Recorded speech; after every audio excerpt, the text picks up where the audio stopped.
Hello, and welcome to another edition of Data Dialogues, part of the Data Vault Innovators community. My name is Richard Harris. I'm the Account Director for Ignition. And joining me today is our Practice Manager, Steve Rose. G'day, Steve. How are you doing? Good, thanks, Richard. And how about yourself? Yeah, not too bad, not too bad. Well, look, today's topic is conducting a data maturity assessment. Lots of organizations periodically undergo through a review of where their strategic priorities should be.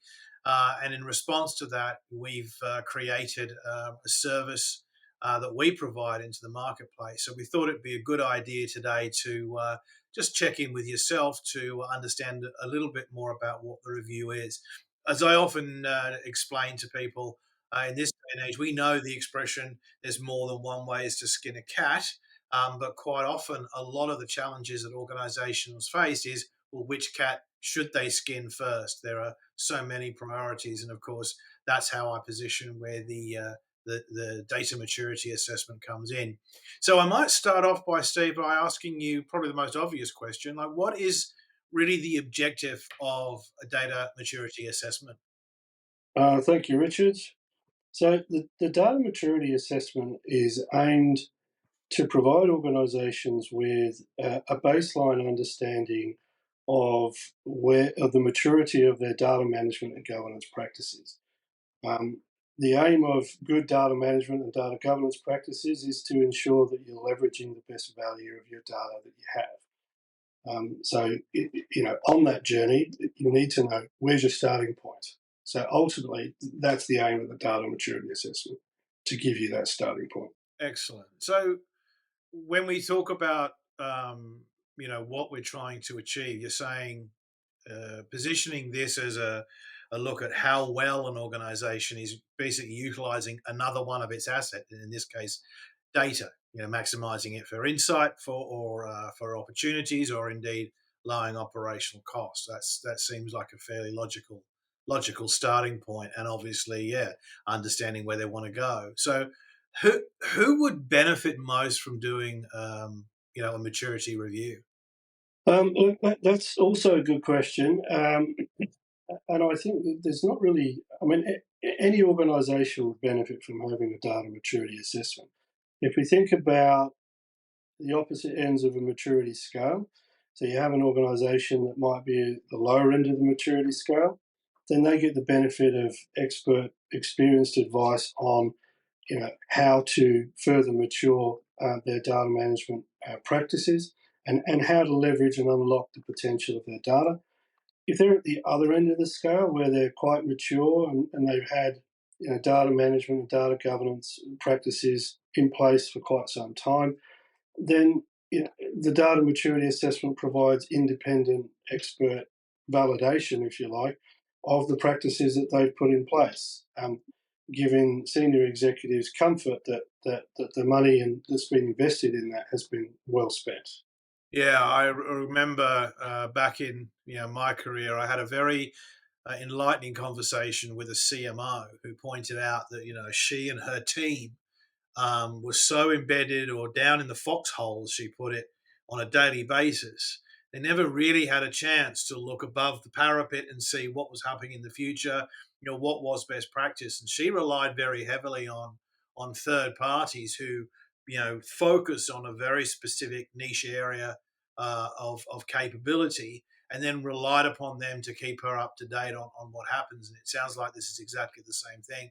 Organizations can't realistically be expected to understand what is best practice all the time and knowing everything that is out there. So, organizations that specialize in this case, the management of data can provide a lot of experience, built up from the many projects that we do. That sounds pretty reasonable. In terms of what kind of people, in terms of roles and titles inside of organizations, have you seen that are the drivers or the people who are most interested in conducting the reviews?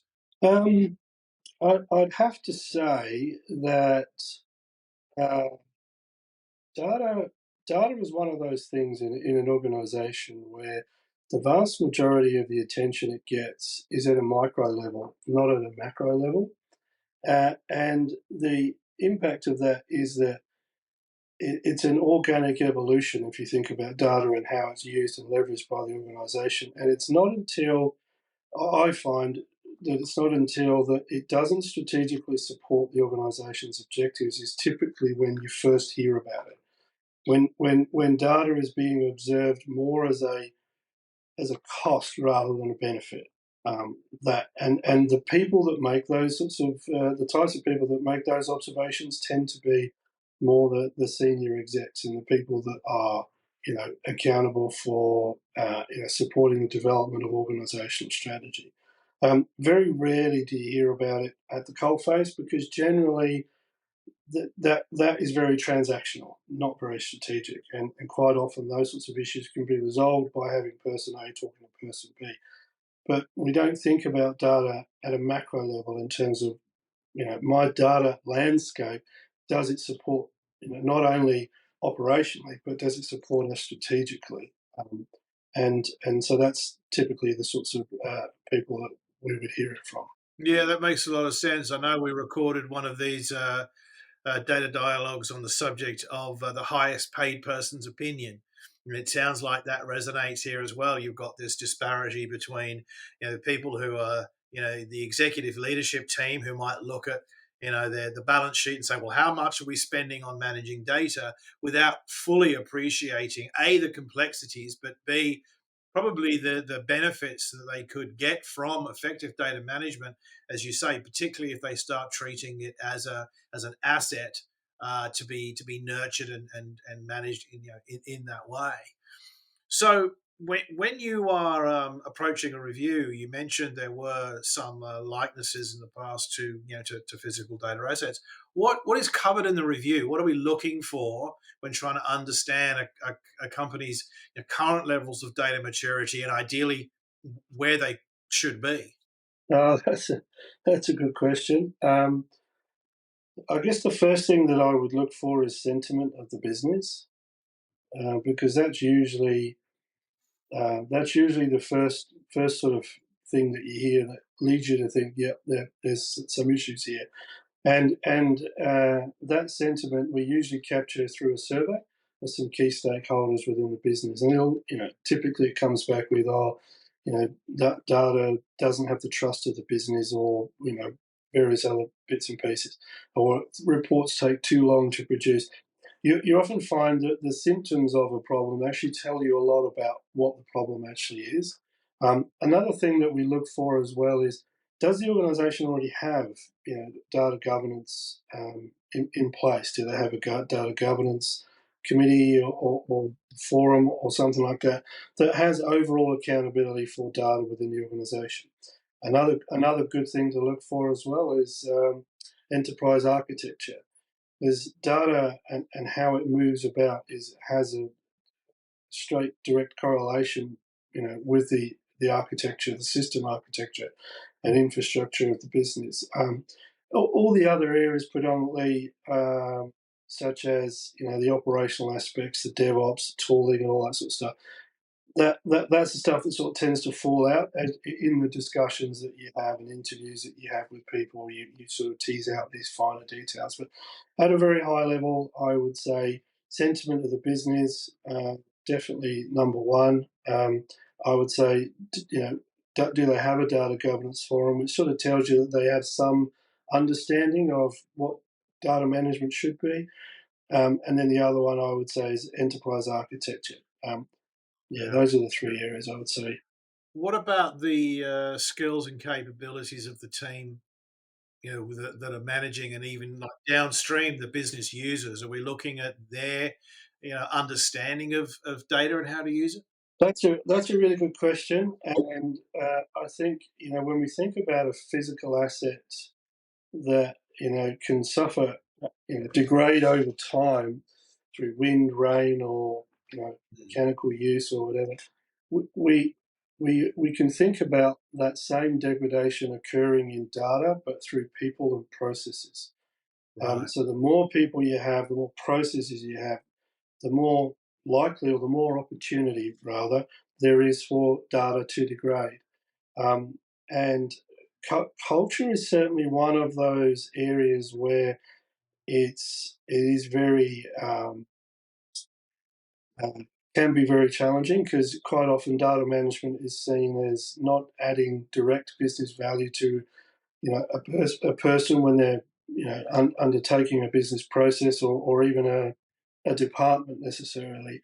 And so it's often seen as invasive and an unnecessary Mm. overhead. Like it doesn't help me, even though it helps the organisation, and I buy into the broader benefits of good data management, but it doesn't help me in my day to day. So we find that that can often uh, shape what a person's capability is or a person's expectations are. And we do uncover this. We Yeah, do have a section in our data maturity review that does look at sort of general culture. It also looks at individuals in their roles and what they do and so on and so forth. But it also looks at, well, if I'm learning this at a detailed level, how does that actually contribute towards the strategic goals of the organisation over here?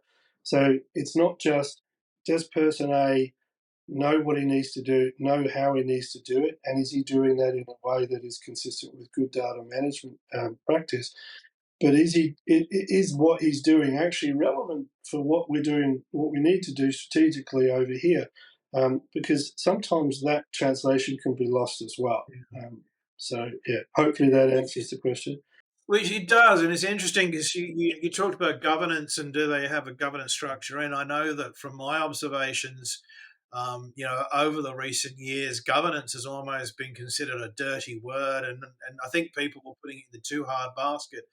And then, of course, a lot of regulations came in, the GDPR, and of course, we have an update to our own Privacy Act, which is going to drive a lot more need to look at data governance. But I think what I'm seeing in the conversation come through more now is we need effective data governance so we can educate the business users over what data is actually available, how it can be used, and putting it into their hands to help them be more efficient, in their decision making. So it's kind of interesting that that those two I think definitely go hand in hand, showing each individual just how data can benefit them, right?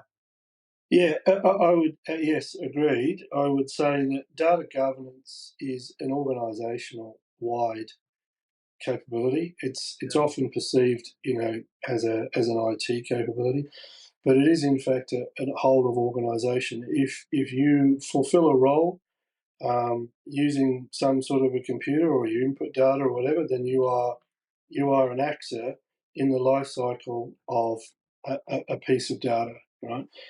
That makes you part of the problem, but equally it also makes you part of the solution. So data governance needs to be considered as a should be considered as an organizational wide uh, capability, yeah, not just an IT one. for sure, for sure. So if people are, really looking at their organization and asking this question, when would you say is the right time to conduct, a review? I mean, I would say there's no. I mean, any time's the right time to do the review. There's never a wrong time to understand or get an understanding of where you are from a data maturity perspective. But I would say where it's of particular value, I think, would be where an organisation has just refreshed its business strategy. That would be a really good time to do it to make sure that your data landscape is aligned and going to be an enabler for those strategic outcomes. When an organisation undergoes significant restructure is another one, because that changes processes, that changes people, both of which operate on data. Um, and that can also include, acquisitions and things like that as well, where Yeah, you've got other organisations that you're bringing in and you're sort of merging processes and things like that. So I would say wherever there's significant structural or process change, or whenever there's a refresh of business strategy, I personally, and I'm going to talk personally, I would always be looking to do an assessment of the alignment of my data maturity and business strategy. I couldn't agree more. I think that's where a lot of the times we see challenges and problems come in is when a great idea is had about, okay, a new direction, we're going to build a new business unit or a new capability, or we're going to adapt to market pressures in this way. And all of a sudden, we realize all the data that we need access to is just not there, or it's not trusted, or we don't have the right skills or technology in the business. And of course, that can have a big impact on the success of that strategy. And what you might end up with is a strategy that was perfectly correct, perfectly appropriate for the time, but just wasn't able to be executed because we do live in such a heavy data reliance society now that we definitely need to be there.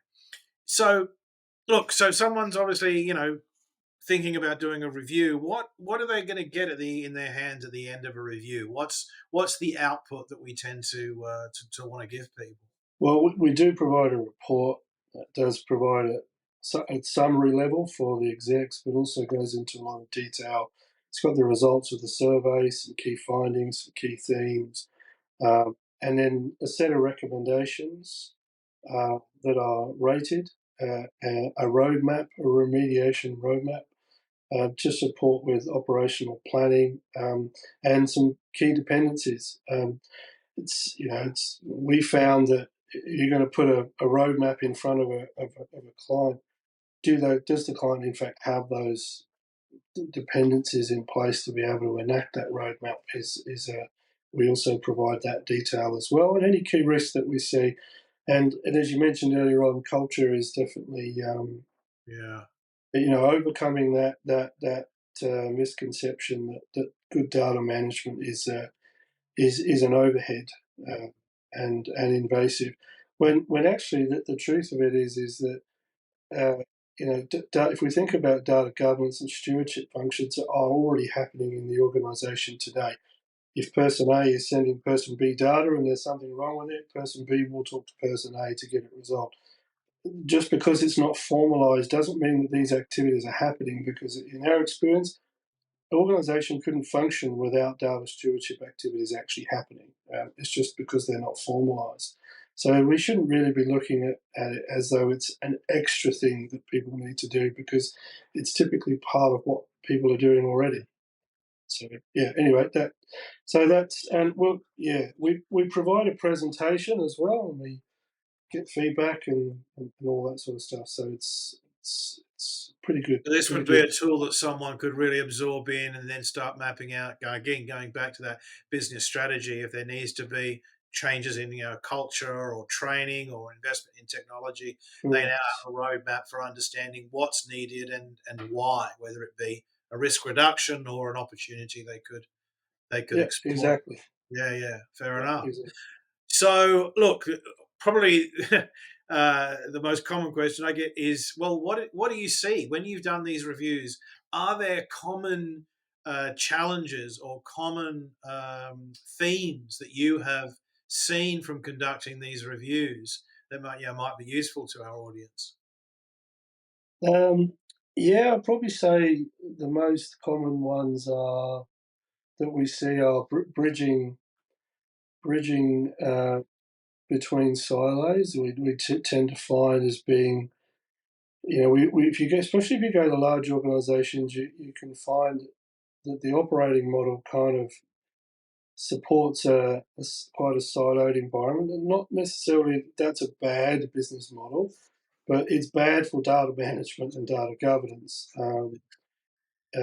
And it can often be challenging, particularly when a piece of data will flow between silos to work out, well, who's the owner of that data, who's accountable for that data. So sometimes, I guess, unraveling those things can be quite a big challenge. And I've already talked already about some of the cultural aspects that we can face, can also be a bit challenging.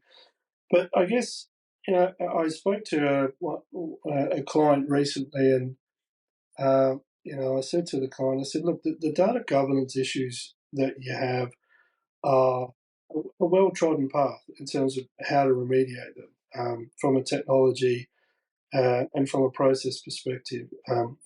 The biggest hurdle that we tend to overcome when we're trying to roll out a data governance program is the culture, the people that is being able to change those mindsets.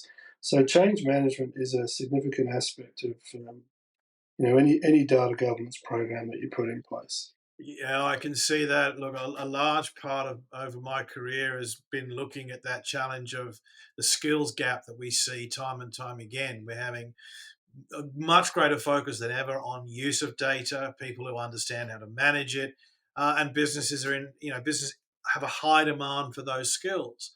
Traditionally, what they've tried to do is go out to the market and hire them. And what's that's done, of course, is dramatically inflate the cost of those resources. Now we're at a point where some of the new requirements, we're in a world now of generative AI, which no one has native skills in because it's just so new. That the only way we're going to develop these skills is by investing in our existing resources, our staff, giving them the time and the space to learn new technologies, to understand not just the processes, but why those processes are important. This re education and training and investment in existing staff is really now the cheapest and fastest way of getting where you need to be in terms of adopting that data as an asset mentality, right? Yeah, yeah, Well, look, completely agree. Steve, thank you very much for your time today. I know, look, I've seen quite a few of the reports that have gone out, and I've seen, just how useful they can be to people who are trying to, let's say, bring the hearts and minds of people along inside the organisation as to why treating data and asset is important. Yeah, I'm sure others will be of interest. Will be interested too. If you are thinking about looking at getting an assessment of your current level of data maturity, as Steve said, if it's part of a change in strategy or dealing with new operational structures, etc., then our data maturity review is available as a fixed cost consultancy. It's a relatively painless, quick service, and something that I'm sure could be of value. So, Steve, once again, thank you for joining me today. And to all those listening today, thank you for your time. And we'll see you on the next Data Dialogues podcast. Thank you, Richard.